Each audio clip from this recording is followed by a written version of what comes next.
Melaka melakukan serangan balas. Dia hantar bola ke kawasan tengah. Satu percubaan. Baik.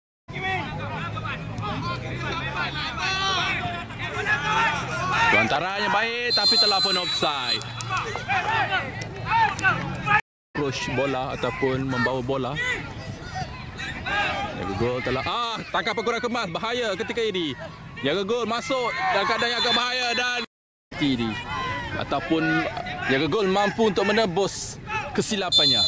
Kita lihat bagaimana dan gol. Bahagia untuk pasukan Selangor pada masa hadapan.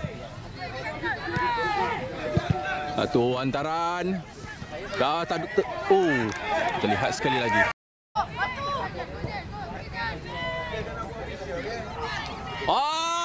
Dan belum masuk. Bagaimana?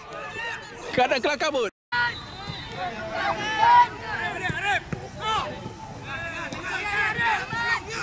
Baik, nombor 3. Satu percubaan. Terkena. Dapat di situ.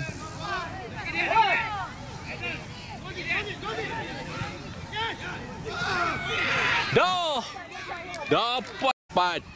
Nombor 3. Dihantar ke kawasan ataupun kepada rakannya semula. Satu percubaan. Gagal ditangkap kemas.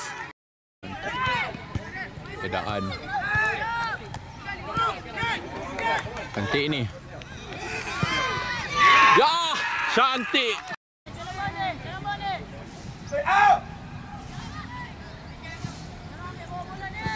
Hantaran. Tandukan sentuhan tu dah. Hantaran jauh. Kawalan dia.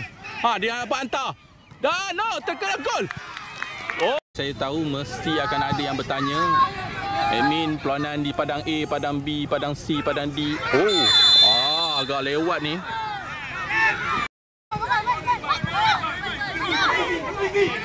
Tim 14 dia membawa bola dalam, masuk ke dalam dan tak ada apa-apa. Peluang untuk pasukan Melaka. Hantarannya baik dilakukan. Dia mengawal menghantar semula tetapi sedikit kuat. Ada pemain ini. Tak ada apa-apa kata pengadil.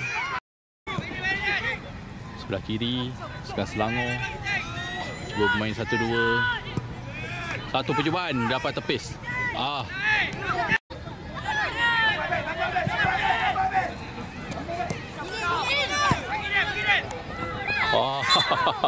Dia body macam tu. Nombor 7. Dua benteng pertahanan dibina. Satu percubaan terus. Gagal dia kemas. Bahaya. Kan ni, saya menjagakan satu lontaran ke dalam jauh yang akan dilakukan. Gagal dikeluarkan. Dan sayang sekali.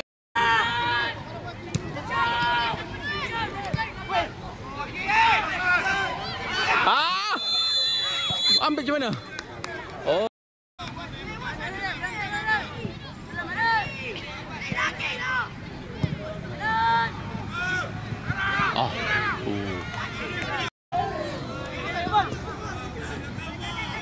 Baik hantaran ni.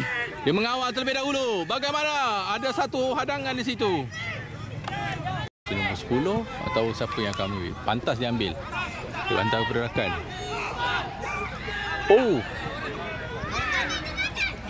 Lihat sekali. Dia sedang menunggu rakannya untuk naik ke atas. Ada di situ. Nombor 11 mengawal. Satu percubaan.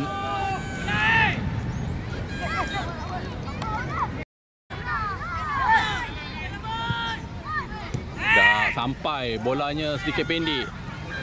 Lepas. Dapat. Cukup penting.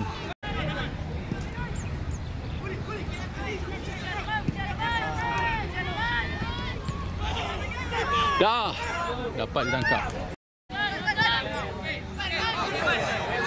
Peluang untuk Melaka mengawal. Dia blocking cukup penting. Mungkinlah dia perlu mengawal terlebih dahulu.